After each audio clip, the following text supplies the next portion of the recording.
the change from the government of the British to apartheid in 1948, the National Party, that also came from the farmers who were left out by essentially the then government of national unity between the Africans and the British. So the interest groups were there. The transition of South Africa in 1994. I mean, these things are well documented by people like Sambi Tereblanche. That transition was facilitated by business interest groups. The first meetings of the National Party and the ANC facilitated by business.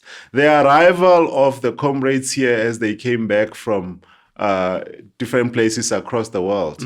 Where did they go? Where did they meet? It was all facilitated by business. But business is not a mean entity. I'm not suggesting that these are mean people. These are the people looking after the interests of their shareholders. Their priority is profit, right? And profit comes from having the highest revenue possible, ideally at the lowest cost possible. Correct. And forget the morals of like exploitation, slavery. In fact, the cheapest form of labor is slavery, right? So I really think that if businesses could have slaves, they would take slaves, right? 100%. Because that's the lowest cost of labor. That's why they'll outsource to countries that have flimsy labor laws. Absolutely. Yeah. You know, yeah, we talk about sweatshops, right? And but that's where the Apple devices and all of that come from. In fact, if you search, you will find that in some of those sweatshops that make some of the electronic gadgets we have, people have committed suicide out of just like the sheer terrible working conditions. You know, so you know, people, we buy from Temu, so where are the morals? Because if you really wanted to care about the morals, you'll say, oh, let me go and check who produces these things I'm ordering, right? So we impose moral standard on others that we ourselves cannot live up to. So I don't want to position business as a terrible entity, business interest group.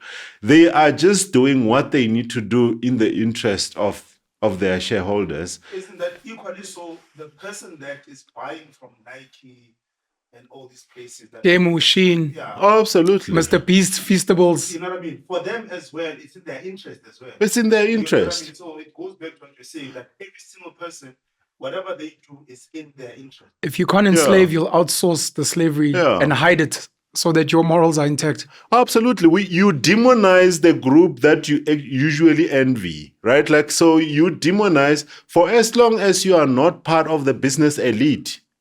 I think Nietzsche called it something like master morality versus slave morality, right? So when someone comes here and is part of the business elite and they argue for meritocracy and the freedom of people to do stuff and individual rights and all of that, they have not suddenly found some deep wisdom. Once you are at the top of the echelon of society, it makes sense that you should think that you are the master of your destiny, right? So you are going to argue for individual rights and all of that. You are not suddenly like a wise person. But if you are at the bottom of the ladder in that society, it makes sense that you must argue for groups. Because your power comes from organizing in groups. Correct. You also are not suddenly deep with wisdom and all of that. And humanity. You are just... You're a loser. Your circumstances require, you mean nothing as an individual. So your circumstances require that the only time you will be heard is if you are part of a group. Correct. You know, that's why you see even in today in corporates, you know, people in so-called the bargaining unit, those like below management, they usually get slightly higher annual, increase on their salaries. Why? Not because they can negotiate for themselves individually, but because they are members of unions.